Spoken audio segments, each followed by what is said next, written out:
নমস্কার বন্ধুরা, মাইতি বেঙ্গলি কুকুনে সবাইকে স্বাগত। আজকে চলে এলাম নতুন একটা পর্বে। আজকে আমি বানাবো চিকেন টিক্কা, যে রেস্টুরেন্ট মতন বাড়িতে কিভাবে সহজে বানানো যায় সেই পদ্ধতিতে আমি দেখাবো আপনাদেরকে। আশা করছি ভালো লাগবে, সঙ্গে থাকুন। প্রথমে আমি চিকেন গুলো নিয়েছি। এখানে আমি হাড়বিহীন চিকেন নিয়েছি, আর একটা দুটো চিকেন এর মধ্যে বেশ একটু বড় আছে। আমি চিকেন গুলো একটু কেটে নেব, খুব ছোট না আবার খুব বেশি বড় না। এই রেসিপিটা বানানোর জন্য প্রথমে মাংসগুলোকে ম্যারিনেশন করে নিতে হবে। কতগুলো ঘরোয়া উপকরণ দিয়ে ম্যারিনেশন করে নেব। এই উপকরণগুলো প্রত্যেকের বাড়িতেই থাকে, যেমন লবণ, চিকেনের পরিমাণ মতনই লবণ দেব। আদা রসুনের পেস্ট 1.5 চামচ মতন দিয়ে দিলাম, কাঁচা লঙ্কার পেস্ট, আর দিয়ে দেবো লেবুর রস। এখানে আমি আধখানা লেবু নিয়েছি, এই লেবুর রসটা দিয়ে দেব। এই 4টে উপকরণ দিয়ে ম্যারিনেশন করে ঢাকা দিয়ে রেখে দেবো। 8 ঘন্টার জন্য ঢাকা দিয়ে এক পাশে রেখে দেবো। এই রেসিপিটা করার জন্য দ্বিতীয় পর্বে আমি চলে যাব। গ্যাসে সসপ্যান বসিয়ে দিয়ে করার সময় গ্যাসের ফ্লেমটা মিডিয়াম টু লো আঁচে করতে হবে। প্রথমে আমি সর্ষের তেল দিয়ে দেবো 2-3 চামচ মতন। ফ্লেভারটা একটু ভালো আসার জন্য আমি তেলের উপরে 1 চামচ ঘি দিয়ে দেব। এখানে ঘি এবং তেলটা বেশ ধোঁয়া উঠছে, গরম হয়ে গেছে। এই সময় আমি গ্যাসের ফ্লেমটা বন্ধ করে দেবো। এর মধ্যে দিয়ে দেবো আমি 2 চামচ বেসন, 1.5 চামচ মতন বেসন দিই। এইভাবে নেড়ে নেড়ে ভালো করে তেল এবং ঘিয়ের সাথে এটা মিশিয়ে নেব। বেসন ভুনাটা রেডি হয়ে গেছে। যখন দেখবেন এরকম নাড়তে নাড়তে কালারটা এরকম সুন্দর এসে যাবে, আর একটা সুন্দর একটা গন্ধ বেরোচ্ছে এর ভিতর থেকে, তখনই বুঝবেন এটা একদম রেডি। চলে এলাম তৃতীয় পর্বে। আমি একটা বাটিতে একটু সর্ষের তেল নিলাম। কালারের জন্য কিন্তু আমি এক্সট্রা কোনো ফুড কালার ব্যবহার করব না। কাশ্মীরি লঙ্কা গুঁড়োটা ঠান্ডা তেলের মধ্যেই দিতে হবে। রেস্টুরেন্টে এই জন্য এত সুন্দর কালার আসে। তেলের সাথে মিশিয়ে নেব।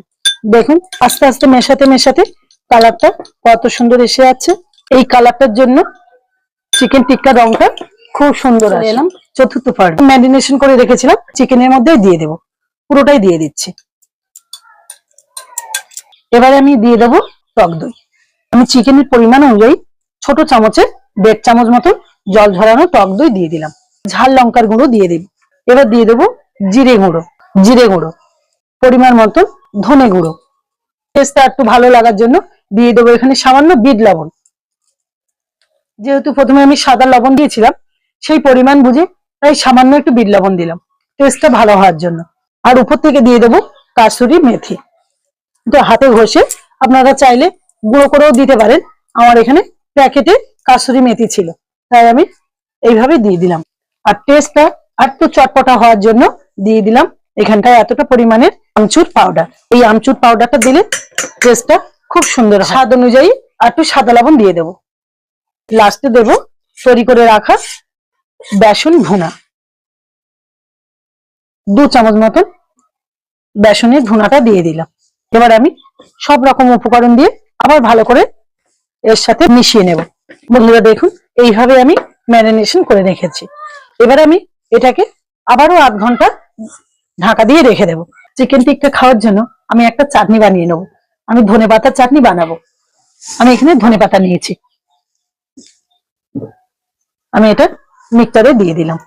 আর নিয়েছি স্লাইস করা 2 টুকরো আদা, আর দিয়ে দিলাম এরকম অল্প কটা রসুনের কোয়া, আর দিয়ে দেব হাফ লেবুর রস,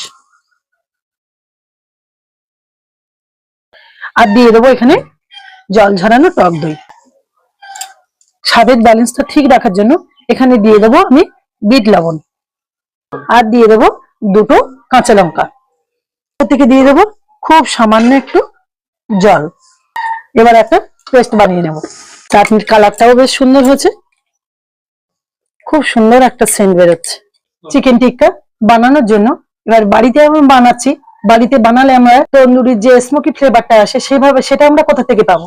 তা আমি এখানটায় কাঠকয়লা পুড়িয়ে নিয়েছি। কাঠকয়লার একটা মাটির পাত্রে আমি এই কাঠকয়লাটা তুলে নেব। মাটির পাত্রে নিয়ে নিয়েছি। চিকেনটা যেটা মাখিয়ে দেওয়ার ভিতরে এই মাঝখানে বসিয়ে দেবো। এর উপর থেকে সামান্য একটু ঘি ছড়িয়ে দেবো। এই ধোঁয়াটা যেটা উঠছে এইটাকে এবার ঢাকা দিয়ে দেবো। এই ফ্লেভারটা ওর মধ্যে ঢুকে যাবে। স্মোকি ফ্লেভারটা যত চিকেন ম্যারিনেশন করার মধ্যে ঢুকে যাবে, ততই আমরা বাড়িতে বসে চিকেন টিক্কার রেস্টুরেন্টের মতন টেস্ট পাবো। এবার এটা আমি বের করে নেব। বের করে নিয়ে এটাকে আবার আমি ভালো করে মাখিয়ে নেব। যেহেতু আমি বলেছি ঘরোয়া পদ্ধতিতে ঘরোয়া উপকরণ দিয়ে আমরা চিকেন রেস্টুরেন্টের মতন চিকেনের স্বাদ, চিকেন টিক্কার স্বাদ আমরা আনবো, সেহেতু আমরা ঘরোয়া বাড়িতে বা কি পাবো, বাড়িতেই দেখুন আমি এখানটায় নিয়েছি ছাতা থেকে শিক ভেঙে নিয়েছি, ভাঙা ছাতা, তার থেকে এই শিকগুলো খুলে নিয়েছি। নিয়ে এইবারে আমি এর মধ্যে চিকেন গুলোকে এইভাবে আমি গেঁথে দেব। আমার শিক কিনতে হলো না আর বাজারেও যেতে হলো না। এইভাবে আমি শিকে গেঁথে গেঁথে পাশে রেখে দেব। বাটিতে লেগে থাকা মশলাগুলো আমি এরকম করে হাত দিয়ে মাখিয়ে দিচ্ছি। বন্ধুরা, শিকে তো আমি চিকেন গুলো গেঁথে নিয়েছি। চিকেন টিক্কাটা ফ্রাই করার জন্য একটা ওভেনে, একটা গ্যাস ওভেনে আমি একটা সসপ্যান বসিয়ে দিয়েছি। এবার সামান্য একটু ওতে সাদা তেল দেবো, ব্রাশ করে নেব। তাওয়াটা আমার গরম হয়ে গেছে। এবার এর উপরে গ্যাসের আঁচটা লো রেখে এর উপরে দিয়ে দিতে হবে। বন্ধুরা, আমি তো ভাজতে দিয়ে দিয়েছি চিকেন টিক্কা গুলো।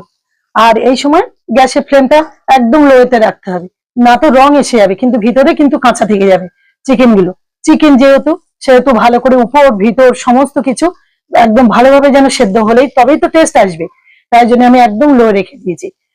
2-4 মিনিট ভাজা হয়ে গেছে, আমি দিয়েছি। এবার আমি উল্টে দেব। এই শেকটা ধরে আস্তে করে উল্টে দেবো। দেখুন এই পাশটা হয়ে গেছে। সবগুলো চিকেনে এরকম উল্টে দেবো। চিকেন থেকে যে তেল বেরিয়েছে সেটাকে এরকম হাত দিয়ে ধরে ধরে আমি চারিদিকে চিকেনের মধ্যে এরকম করে দিয়ে দেবো। আর উপর থেকে এরকম করে একটা ঢাকনা দিয়ে ঢাকা দিয়ে দেবো, যাতে সমানভাবে চিকেন গুলো সেদ্ধ হয়ে যায়। 5 মিনিট মতন হয়েছে, এবার ঢাকা দিয়ে রেখেছি। এবার আমি ঢাকাটা খুলবো। তেল বের হচ্ছে দেখুন। এবারে উপরটা যাতে শুকনো যাতে না হয়, এই পাশের থেকে এই তেলগুলো নিয়ে আমি আবার এই উপর থেকে দিয়ে দেবো, তাহলে আর শুকনো ভাবটা হবে না। এবার আমি এরকম আস্তে আস্তে করে দিয়ে উল্টে পাল্টে আমি 2 পিঠ ভালো করে সেঁকে নেব। কত সুন্দর আস্তে আস্তে ধীরে ধীরে ধীরে ধীরে কালার গুলো আসছে। এখানে তো প্রায় 90% আমার চিকেন টিক্কাটা রেডি। এবার আরো একটু ভালো করে টেস্ট আনার জন্য আমি এখানে একটা বাটার নিয়েছি। রেস্টুরেন্টের মতন আমরা বাড়িতে বসেই খাবো বলেছি আগের থেকেই, তাহলে এটা রেস্টুরেন্টের মতন তো কালার আনতে হবে। তাহলে এবারে আমি গ্যাসের ফ্লেমটা হাই করে দেবো। হাই করে দিয়ে গ্যাসে একটু সেঁকে নেব। বাটারটাকে এর গায়ে এরকম করে আস্তে আস্তে করে ব্রাশ করে নেব। বাটারে একটা সেন্ট আসে। আর গ্যাসের ফ্লেমটা এরকম হাই করে দেব, দিয়ে এর উপরে সেঁকে নেব।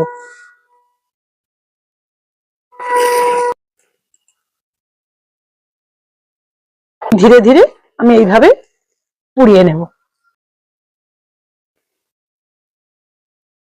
বাড়িতে যখন খাবো মনে করব, তখন বাড়িতেই তো তৈরি করে খেতে হবে। একটু সাবধানেই করতে হবে, তাড়াহুড়ো করলে হবে না। দেখলেন তো গ্যাসে আমি সেঁকে নিলাম অল্প অল্প করে, যেহেতু তেল পড়ছিল তাই জন্য আমি হাই হিটে আবার 1 থেকে 2 মিনিট মতন ভালো করে সেঁকে নিয়েছি। আবার উপরে কালারটা সুন্দর এসছে, চিকেন টিক্কা হয়ে গেছে। আস্তে আস্তে করে এইভাবে আমি বের করে নেব। বাটারটা গুলে গেছে। এবার পরিবেশন করার আগে এবার চিকেন গুলো গোলানো বাটারের উপরে আমি এগুলো দিয়ে দিলাম। এই চিকেন গুলো আবারও ঢেলে দিলাম। স্বাদটা আরো সুন্দর হওয়ার জন্য উপর থেকে একটু সামান্য চাট মশলা ছড়িয়ে দেবো, ধনেপাতা কুচি এরকম নেড়ে নেড়ে এর মধ্যে আবার ঢেলে দেবো। সাথে থাকবে একটু গ্রিন চাটনি, আর সাথে থাকবে একটু পেঁয়াজ কুচি। বন্ধুরা, আমি এইভাবে পরিবেশন করুন, দেখতে কত সুন্দর লাগছে। আমার এই রেসিপিটার পদ্ধতি যদি ভালো লেগে থাকে তাহলে অবশ্যই আপনারা বাড়িতে বানিয়ে একবার হলেও ট্রাই করে দেখবেন, শেয়ার করবেন আর কমেন্ট করে জানাবেন কেমন লাগলো। বাড়িতে যদি একবার অন্তত এইভাবে বানিয়ে খাবেন, কেমন লাগলো। আমার চ্যানেলটিকে একটা সাবস্ক্রাইব করে দেবেন। আজ তবে আসি, দেখা হচ্ছে অন্য কোনো ভিডিওতে অন্য কোনো রেসিপি নিয়ে। সবাই ভালো থাকবেন, সুস্থ থাকবেন। টাটা।